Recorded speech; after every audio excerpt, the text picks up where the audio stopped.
एक खूबसूरत घाटी में जहां रंग बिरंगे फूल खिलते थे और पक्षी खुशी से गाते थे, वहां एक परी रहती थी जिसका नाम नूरा था।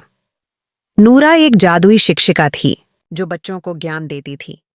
उसके पास सिर्फ किताबें नहीं थीं, बल्कि वह बच्चों को जादू के द्वारा भी सिखाती थी। बच्चों को अ ब प के साथ साथ दुनिया के रहस्यों और अनोखे ज्ञान से भी परिचित कराती थी। एक दिन जब नूरा अपने छोटे से पेड़ के नीचे बैठकर बच्चों को पढ़ा रही थी, अचानक आकाश में एक काला बादल आ गया। हवा तेज हो गई और पेड़ों के पत्ते उड़ने लगे।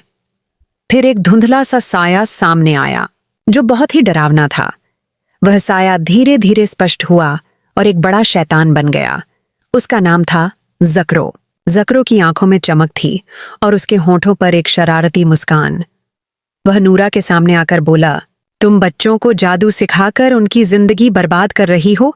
तुम्हें अपनी शक्ति मुझे देनी होगी। नूरा हंसते हुए जवाब देती है, तुम मेरी शक्ति कभी नहीं छीन सकते।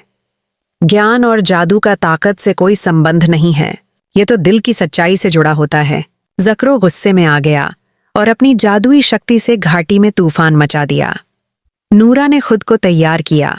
उसके दिल में बच्चों के लिए प्यार था। वह तुरंत अपनी जादुई छड़ी निकालकर ज़क्रो के खिलाफ खड़ी हो गई।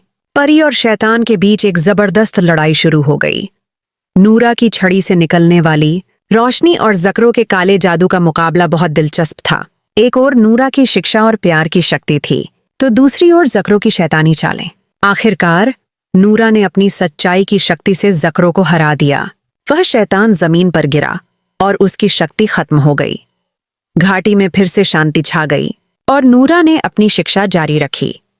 उसने बच्चों को यह सिखाया कि ज्ञान कभी भी ताकत से कम नहीं होता और प्यार हमेशा जीतता है। याद रखो, जितना बड़ा शैतान हो, उतनी ही बड़ी परी की शक्ति हो सकती है, अगर दिल में सच्चाई और प्यार हो।